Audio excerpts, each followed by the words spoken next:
Warahmatullahi wabarakatuh. Kami dari kelompok 2 dengan anggota Muhammad Rigan Aldiantoro, Rahma Kurniansyah, Muhammad Lutfi, Yolanda Lufia, dan Septian Murtado akan menyampaikan hasil diskusi kami, yakni observasi masalah sosial dengan kasus MIK Masjid yang dinilai dapat mengganggu masyarakat non-muslim di Dusun Beketok, Kecamatan Dagangan, Kabupaten Madiun.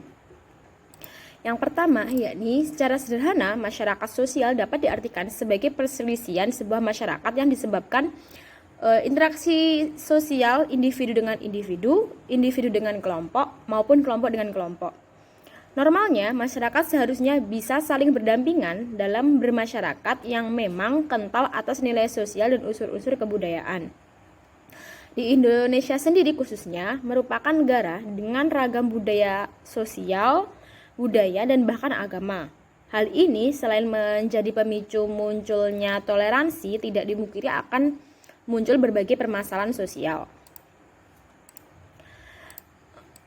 Nah, yang kasus di sini yakni dengan adanya intensitas penggunaan speaker masjid yang terlalu sering di Dusun Beketok, Kecamatan Dagangan, Kabupaten Madiun ini, karena kegiatan masjid yang padat lalu menimbulkan kebisingan. Selain itu, suaranya yang keras ditimbulkan oleh anak kecil yang suka bercanda menggunakan speaker masjid.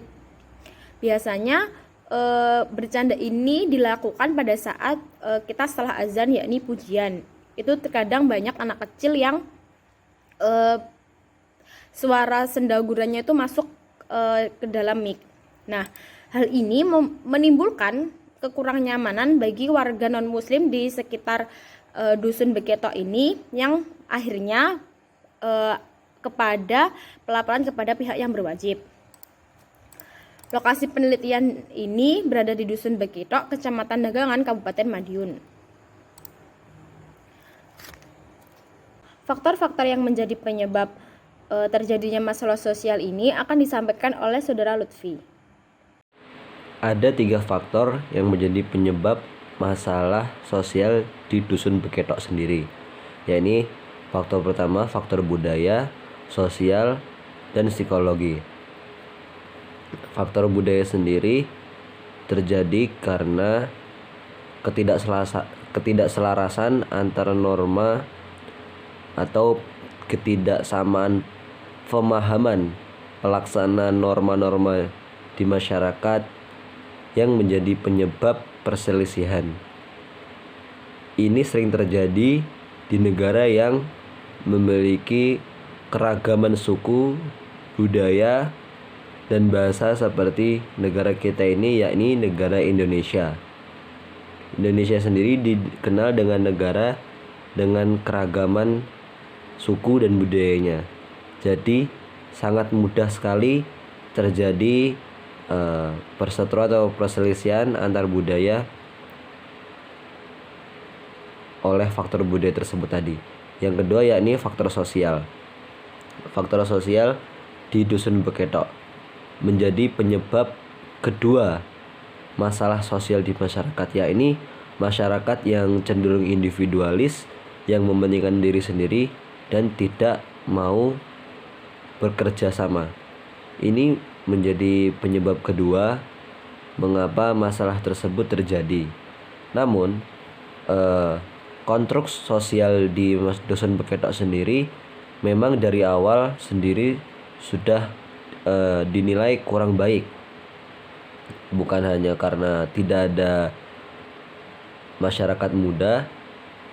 Dusun Beketok mayoritas seorang lansia dan rata-rata pekerjaannya semua adalah seorang petani. Itu juga membentuk konstruk sosial di Dusun Beketok sendiri, yang dimana masyarakatnya hidup sendiri-sendiri dan enggan seraung antar satu sama lain. Dan yang ketiga adalah faktor psikologi, yakni masyarakat yang dinilai sudah berumur ini menjadi penyebab ketiga, faktor psikologis. Cenderung masyarakat lansia itu hanya mau menangnya sendiri, egonya tinggi dan tidak mau menerima masukan. Ini adalah masalah utama. Mengapa masyarakat muda di Dusun Beketok ini tidak bisa berkembang? Karena faktor itu tadi. Mungkin hanya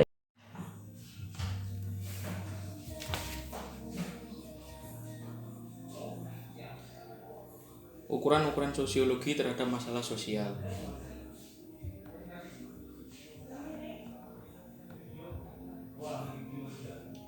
Di dalam menentukan apakah suatu masalah problema sosial atau tidak, sosiologi menggunakan beberapa pokok persoalan sebagai ukuran, yaitu sebagai berikut. Kriteria utama suatu masalah sosial yaitu tidak adanya penyesuaian antara ukuran-ukuran dan nilai-nilai sosial dengan kenyataan-kenyataan serta tindakan-tindakan sosial. Unsur yang pertama dan pokok masalah sosial adalah adanya perbedaan yang mencolok antara nilai-nilai dengan kondisi-kondisi nyata hidupnya. Artinya, adanya kepincangan antara anggapan-anggapan masyarakat tentang apa yang seharusnya terjadi dengan yang terjadi dalam kenyataan pergaulan hidup. Dalam kasus ini, anggapan masyarakat muslim dalam penggunaan speaker masjid yang kiranya tidak mengganggu, ternyata mengganggu pendengaran masyarakat non-muslim. Itu tadi untuk yang kriteria utama. Yang kedua, adanya sumber-sumber sosial dan masalah sosial. Pernyataan tersebut di atas seringkali diartikan secara sempit, yaitu masalah sosial merupakan persoalan-persoalan yang timbul secara langsung dari atau bersumber langsung pada kondisi-kondisi manapun. Kondisi-kondisi maupun proses-proses sosial, jadi sebab terpenting masalah sosial haruslah bersifat sosial. Ukurannya tidaklah semata-mata pada perwujudannya yang bersifat sosial, tetapi juga sumbernya. Berdasarkan jalan pikiran yang demikian, kejadian-kejadian yang tidak bersumber pada jalan pikiran yang demikian, kejadian-kejadian yang tidak bersumber pada perbuatan manusia bukanlah merupakan masalah sosial. Masalah speaker masjid ini bersumber pada dibangunnya pondok pesantren baru, kemudian para santri yang senantiasa memakmurkan masjid, dan dengan aktivitas masjid yang padat dengan penggunaan intensitas speaker yang sering menimbulkan suara bising yang mengganggu. Yang ketiga, ada perhatian masyarakat dan masalah sosial. Suatu masalah yang merupakan manifest social problem adalah kepincangan-kepincangan yang menurut keyakinan masyarakat dapat diperbaiki, dibatasi, atau bahkan dihilangkan. Lain halnya dengan latent social problem yang sulit diatasi karena walaupun masyarakat tidak menyukainya, masyarakat tidak berdaya untuk mengatasinya. Di dalam mengatasi masalah tersebut, sosiologi seharusnya berpegang pada perbedaan kedua macam masalah tersebut. Yang didasarkan pada sistem nilai-nilai masyarakat sosiologi seharusnya mendorong masyarakat untuk memperbaiki kepincangan-kepincangan yang diterimanya sebagai gejala abnormal yang mungkin dihilangkan atau diatasi. Perhatian masyarakat pada masalah sosial speaker masjid ini sangatlah kurang. Dilihat dari tingkat atensi masyarakat terhadap nilai toleransi beragama sangatlah rendah. Dibuktikan dengan hasil observasi yang menyatakan tidak ada sosialisasi mengenai toleransi di Dusun Beketok, Kecamatan Dagangan, Kabupaten Madiun ini.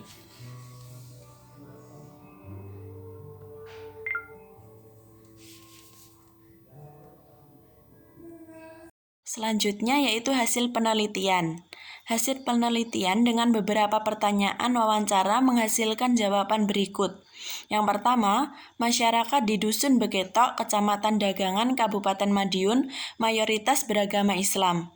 Kondisi sosial masyarakat cenderung masih menerapkan sistem masyarakat madani, saling gotong royong, kerja bakti, dan lain-lain.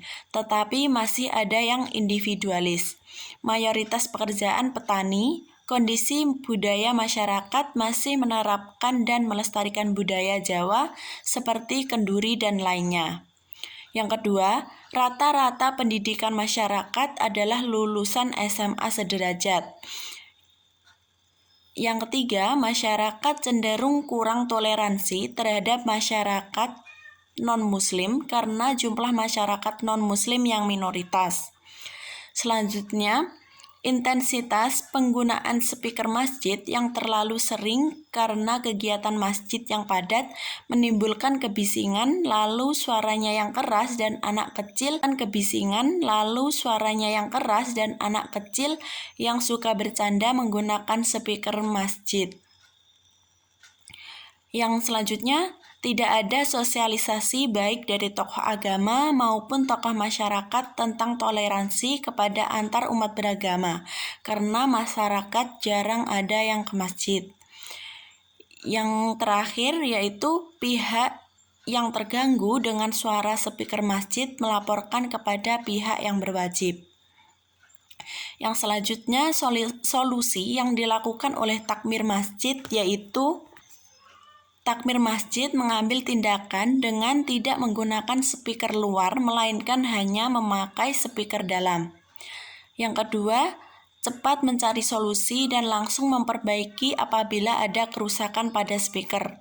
Yang ketiga, tidak ada usaha untuk memperindah suara dari muazin maupun imam ketika azan maupun sholat atau ngaji, karena pada awalnya suara muazin adalah orang yang suaranya sudah indah. Oke, untuk selanjutnya dari pembahasan tentang mic masjid yang dinilai mengganggu oleh masyarakat non-muslim di desa Beketok ini, yaitu adalah kesimpulan, di mana kita dapat simpulkan dari awalnya dari faktor penyebab masalah sosial tersebut adanya faktor dari sosial budaya, di mana memang sebelumnya kegiatan dari masyarakat tidak seintens sekarang, di mana sebelumnya juga belum ada atau masih baru didirikannya pondok, sehingga mungkin ada shock culture atau ada kekagetan akan budaya yang baru atau keintensan dari kegiatan yang ada di masyarakat atau lingkungan. Dan ada juga faktor psikologis, karena kalau dinilai juga memang ketika terganggu ya pastinya ada pembelaan diri, ada ketidaknyamanan, tentunya ada ada respon dari ketidaknyamanan tersebut, sehingga orang yang non muslim tidak merasa tidak nyaman atau terganggu dengan adanya kegiatan yang bukan kegiatan tapi suara yang mengganggu sebenarnya. Dan untuk hasil penelitian, tentunya kita mengetahui bahwa masyarakat dari dusun kota ini sebenarnya masih tergolong dalam masyarakat yang tradisional desa dan juga menganut paham gotong royong, di mana mereka tentunya punya tingkat toleransi dari pemikiran yang besar. Ya walaupun tingkat pendidikan itu juga termasuk rendah, atau mungkin juga tidak ada sosialisasi tentang bagaimana cara bertoleransi dari tokoh agama, tapi tentunya ada nilai-nilai yang dianut oleh para warga sekitar, sehingga tentunya ada pertimbangan-pertimbangan tanpa harus memperhatikan tentang himbauan ataupun sosialisasi dari pihak pemimpin agama maupun pemimpin masyarakat. Jadi tetap mereka tahu tentunya tentang bagaimana cara untuk bermasyarakat yang baik. Tentunya semuanya ingin memberikan kenyamanan pada pihak lainnya, termasuk pada non-muslim, ya walaupun dilaporkan juga. Terus sehingga menghasilkan solusi seperti yang kalian ketahui tadi tentang mereka dengan memberikan speakernya diganti dari speaker luar menjadi speaker dalam, di mana tentunya ya untuk kebutuhan agar suara dari penceramah atau mungkin kegiatannya bisa terdengar saja di dalam. Terus juga apabila ada kerusakan juga diganti, tentunya itu adalah solusi di mana agar tidak ada gangguan teknis pada sebuah mic. Lalu juga ada muazin, tentunya kalau pemilihan muazin di setiap masyarakat tentunya itu ada pemilihan suara juga, yang suaranya baik biasanya disuruh untuk menjadi seorang muadzin. Ya kalau terpaksa, paling terpaksa, itu juga pilihan terakhir buat suara yang kurang bagus.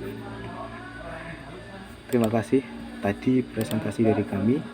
Apabila ada kurang lebihnya, banyak kurangnya, mohon maaf.